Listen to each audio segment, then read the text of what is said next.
Hello and welcome. His lyrics are known for stirring deep emotions, often moving people to tears, and he's certainly one of the most prolific writers of Bollywood's top songs. But he started out penning the scripts for the industry's biggest box office hits. This week on 101, meet the Indian poet, lyricist and writer, Javed Akhtar.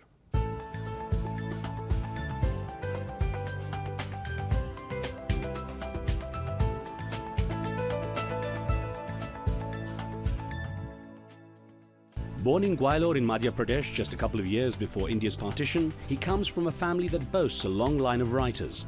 Javed Akhtar not only continues that tradition, but has managed to become one of the Indian film industry's most successful and long-serving lyricists and scriptwriters, moving with the times and keeping a finger on the pulse of India's emotions. His teamwork with Salim Khan in the 1970s and 80s made stars out of actors such as Amitabh Bachchan by creating the angry young man character in movie blockbusters of that era.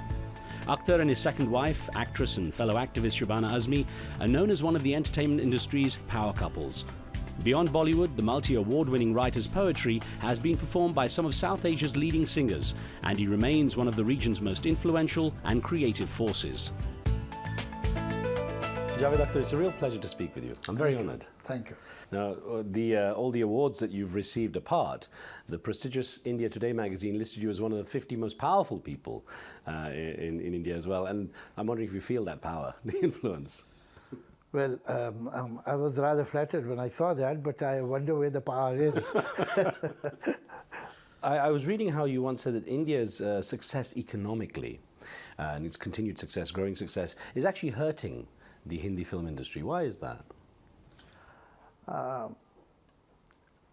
It's not true that it is the progress that is hurting, but the attitude that the middle class, urban middle class, or the upper middle class has developed recently is it leaves something to be desired. You know, say in 50s, 60s, 70s, an average protagonist in the film used to be from the working class, a teacher, a mill worker, a farmer, a clerk, an unemployed youth, a rickshawala, taxi driver, whatever. Now when you see the films, and these films are made for multiplexes, where the ticket is 200 or 300 or 500 at places, obviously the middle class and the upper middle class, with its newfound affluence, comes to these theatres. They are patronizing films, and perhaps the makers have also understood, where the hero is not from the working class. Since the film is not being made for the working class, it's totally understandable why should the hero be from the working class. So now in an average Hindi picture, the hero is from a rich family, lives in a palatial house, and when he steps out, generally he is somewhere in Europe, US. That takes away from the connection with the people, which is what the film... Very right. So that's why we see that in a recent film, we hardly see social issues in the pictures, because the film is being made for a certain segment of the society that is having a party. Let me take you back. You were born in what was Gwalior state, and then your family moved when you were a baby to Lucknow, just a couple of years before the independence of India. Obviously, it was a very young time for you. I don't know if you remember anything of that, but the early years, what do you remember of the atmosphere? I remember Lucknow. Actually, our family is from Awadh. My mother, my father, both of them. My mother was from a small district near 100 miles away from Lucknow, Rudauli, and father from another place, Khairabad, which is perhaps 150 miles away from Lucknow, but Lucknow is a city. I remember that when I was a little kid, my maternal uncle was in Congress. He was in jail for 10 to 12 years, and then he was Congress MP for 15 years, and so on. And there was a kind of a political consciousness in our family. So we had a flag, tricolor, and they used to hoist the flag on the 15th of August and 26th January. And then they would put the flag in the top shelf of a cupboard. Being a child, I was fascinated. I must be 5 years old. I was extremely fascinated by that flag. And in a summer afternoon where everybody was sleeping and people used to sleep, have siesta in summers in Lucknow, I remember very clearly that I dragged the table, somehow managed to climb up the table and open that cupboard and stood on my toes and touched that flag. So that can tell you, this is one little story of a child, but that can tell you that what kind of atmosphere I witnessed in my childhood. Your mother, Sophia Akhtar, was a teacher and a writer, but very sadly you lost her at a young age. Yeah. How did you handle that loss at that age? I think perhaps a child handles his sorrow or his loss by denying it, by not thinking about it. He does internalize it, but doesn't bring it on conscious level or try to think about it. I lost my mother when I was exactly 8 years. I became 8 on the 17th of January and she died on the 18th. So I was exactly 8. But for a very long time, I perhaps did not allow myself to think about it. And I felt that pang or that pain or that loss or that deprivation much later, when I perhaps had the courage of an adult to think about it. Your father, Jan Nisar Akhtar, was a very well-known, renowned poet as well, an Urdu poet, and also a Bollywood film songwriter. Now, what are your earliest memories with him? Because I know he spent a lot of time away from him. He used to shuttle between Bombay and Lucknow. Very right. He was in Bombay. We were brought up in a maternal grandparents' house. By we, I mean I and my brother. And then I lived with my maternal aunt and so on. So as a matter of fact, both of us never lived with our father. It was interesting because there was a whole lineage of writers and poets in the family, and right across that extended family. Your grandfather was very well noted, and your uncle and so on. I guess it was inevitable you might follow that path. But your brother Salman became a doctor. Yeah, but he's also a poet, and he's a very good poet. So in terms of what you learned from your father in those few exchanges you had with him when you did see him, what did he teach you? When I was, I suppose, in my late teens or early 20s, somehow he knew that I understand poetry, because my maternal uncle, where the house I lived in, was also there, Majaz, who himself was a very, very important poet of progressive writers movement. And so because of him, there were poets who were guests, house guests sometimes we would go to musharas and so on. So there were a lot of poetry books in our house. So by the time I was 12, I think I remembered hundreds of couplets. By the time I was 15, thousands. I could, in my teen, I could recite other people's poetry for 8 to 9 hours. I remember so much poetry, even today. Other people's poetry, besides my own. So somehow my father knew that I understand poetry. And when I was 20, 21, I came to Bombay. I was not living with him. I was living on my own, but I used to visit him. So he would recite his poems or any ghazal that he has written, and I'll give my opinion to him, and he would listen to that and discuss with me. And many times he has spoken about things, about language or poetry that have left a very deep impression on me. Interestingly enough, he called you Jadu originally instead of Javed, and from his line, one of his poetry lines. That's right. You know, when I was born in Gwalior, in a hospital, so one of my father's friends asked him, what are you going to name him? And somebody suggested that, see, when you married the lady, you had written a poem, Lamha Lamha te kisi jadu ka fasana hoga, so why don't you call him Jadu? And that is how I got this pet name, Jadu. And for first 2 years, I'm only Jadu. I was Jadu. Then ultimately, somebody suggested that, please, enough is enough, I think you should have a name. So because my pet name was Jadu, they named me Javed. Generally what happens that your pet name comes out of your name. In my case, it was the other way around.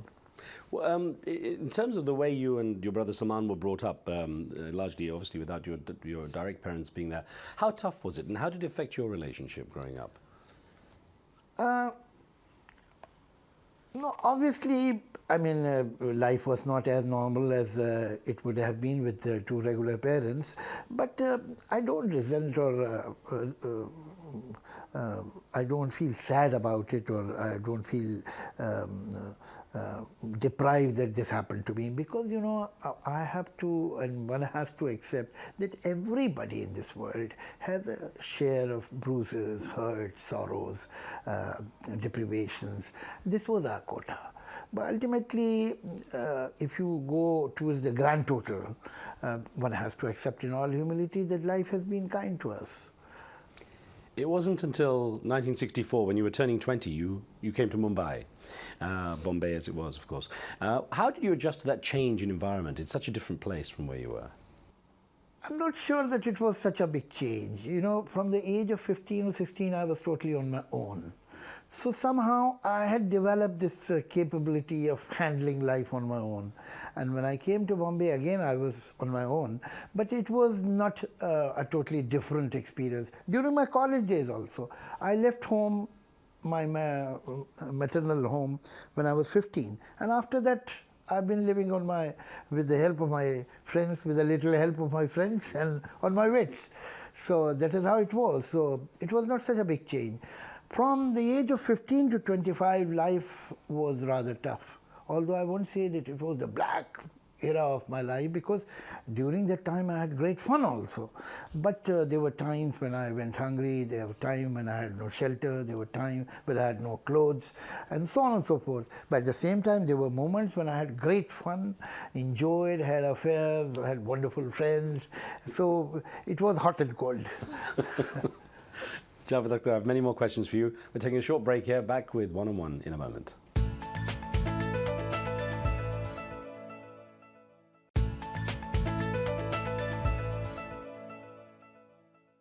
Welcome back. You're watching One-on-One. We're speaking with Urdu poet, lyricist and writer Javed Akhtar. Your collaboration in the late 70s and 80s with Salim Khan was a very famous duo, the Salim Javed duo. What was it about the way you two worked together that made you such big hits? I mean, you pretty much dominated the industry at the time. Yeah, we started working together from 1970 and it continued till 1981. For 11 years we worked together, wrote some 18 scripts. Out of 18, perhaps 15 were major hits. So it's a rather formidable record. Now, say in California and in England and different places, Paris, people have written papers and doing some kind of research on the language of those scripts, how those scripts have contributed towards the colloquial language of North India, or why the persona that was created by some of our scripts, like which is known as the angry young man, became so popular. What was the socio-political relevance of it? But let me tell you, when we were writing these scripts, we were blissfully unaware that there is any socio-political relevance of these scripts. We are creating a persona, we are doing this, we are interpreting that.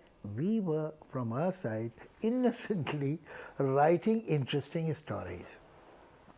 And we were totally unaware of any socio-political relevance of these scripts. But I'm happy that that is how it was. Because when you start writing a script that you decide on conscious level, that, all right, let's write something which is socio-politically conscious, you write a bad script. Because you are pontifying, you are taking a stance, you are not in the story, you are out of it. We were breathing that same air that others were breathing, we were living in those same times. So maybe our mindset was in sync with the society. And we were writing stories which were socially relevant because we were the part of the society. That's about it. So it came naturally? Yeah, it happened naturally. Was there a turning point in your life where you realized the level of success you'd achieved? Was there a point where you thought, this is it, I've made it? Yeah, the day I got my first job for 750 rupees, I thought that I have made it. At that time, it was amazing. What do you, when you look at those defining moments, apart from that first paycheck, what do you see as the defining moments in your life? Perhaps when we got a job in CP Films, perhaps when he wrote the script called Zanjeer, perhaps when we wrote Sholay, these are the moments. Perhaps when I agreed to write lyrics for Mr. Yash Chopra, as a matter of fact, when he came to me, I resisted. I didn't want to write lyrics. But he insisted. And if he was not that insistent, I wouldn't have written lyrics. I didn't want to write. Which, of course, has been such a huge success. Perhaps these are the moments. But these moments are not in isolation. You go back a little, you find some other moment. Without this moment, that moment, this moment would not have been possible. So life is a very well-knit script. You cannot remove any scene from it. The moment you take out scene number 36, which you don't like, the scene number 64, which is the highlight of your life, will vanish. So that is how it is. It's a package. Who influenced you? Who were your mentors in life? I think I was influenced by progressive writers, moments writing, progressive poets, progressive writers, because that is where I was brought up. Left of the center thinking, and writers like Krishan Chandra or Ismat Chughtai, Bedi, they left a deep impression. Maybe I used to read most of the time in my younger days, I used to read Urdu literature, and a lot of Bengali literature because it was translated in Urdu, a lot of Russian literature because it was translated in Urdu. I read Gorky's Mother or Brother Karamazov and all these books by the age I was 13 or 14. So that literature definitely left impression on me, and then I kept on meeting people who were anti-establishment or liberals, anti-fundamentalism, anti any communal or reactionary theory. So that is where I was brought up. These are the people who left impressions on me on different stages. I kept on meeting such people because perhaps after a little while I was looking for them. What's interesting is also you've worked with, over this period of time, being in the industry so long and having stayed at the top end, you've worked with so many different people. When you look at the actors and actresses and the way they are and how they see themselves and the way society sees them, what has changed the most? Sometimes I feel whether the actors or the films or the songs or the writing or the literature or people by and large, there is a quality that has become obsolete, and if you have it, that you are not modern, you are not today's person. Anything or anybody, if it has or the person has dignity, the person is slightly outdated. Dignity has become an obsolete quality. That is very strange. In music, in literature, in poetry, in acting, what I miss today is certain quality of dignity which was there before. You're one half of a very high-profile couple, marriage. Your wife, Shabana Azmi, is a respected actress and activist as well. How does she influence your work? I can't qualify that, but if you are living with somebody like Shabana, who is an extremely bright and intelligent person and has opinions about everything, and you respect her, so it is not possible that you won't be influenced. But I think it was somebody else to look objectively and judge where I have been influenced and how much. But I have great respect for opinions about anything. And I have realized that when I am confused in my life, even in my personal life or in my professional life, that what steps I should take, the person whom I can trust the most is Shabana. Her opinion is most trustworthy for me. She was also a member of parliament at one time in India. Were you ever interested in politics? I think in democracy, it is the duty of every citizen to be interested in politics.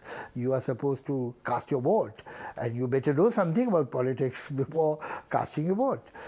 So, yes, I am, and I am a keen student of politics. I read newspapers, magazines, listen to the news and political discussions, and try to understand and develop an opinion. But I'll never join a political party. You see, in a democracy where you need different political parties, you need some citizens also who have opinions and express their opinions without any condition of party disciplines. You're also something of an activist. You're with the Citizens for Justice and Peace, which keeps the Gujarat massacre issue alive. How important is it for you to be an activist as such, to be visible doing something?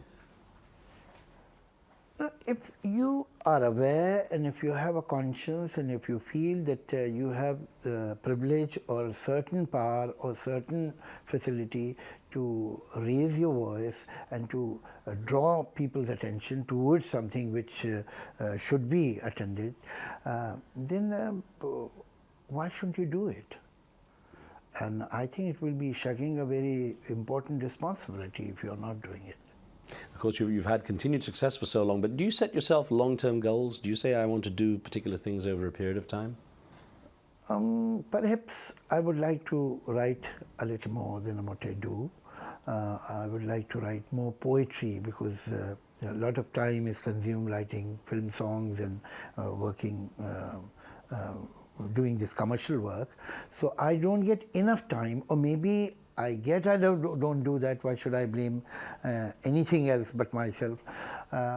I owe myself a little more poetry. That's what I feel. What about time to unwind? Because I know you have a tough work schedule. Time to unwind and relax. Do you have any hobbies? My hobbies are listening to music, watching films, talking to people, but I don't find anything more interesting than people. What about being remembered a certain way? Do you have a legacy you'd like people to remember you for? I don't know. I mean, I try to live a wholesome life and the way I would like to live. I don't think I have compromised on my basic principle. You have to have some flexibility in life, yes, but even at the cost of certain losses, I have maintained certain principles, and so I have a clean conscience, and I'm thankful to this world and to the society. Sometimes, honestly, I'm not saying it because it's a nice thing to say. I believe that I have been given more than what I have given to the world, and I hope that before I die, I get over this feeling and do a little more and go away happy that yes, I have done my share. Well, the beauty of your words will certainly live on. Javed Akhtar, thank you very much, sir. Thank you.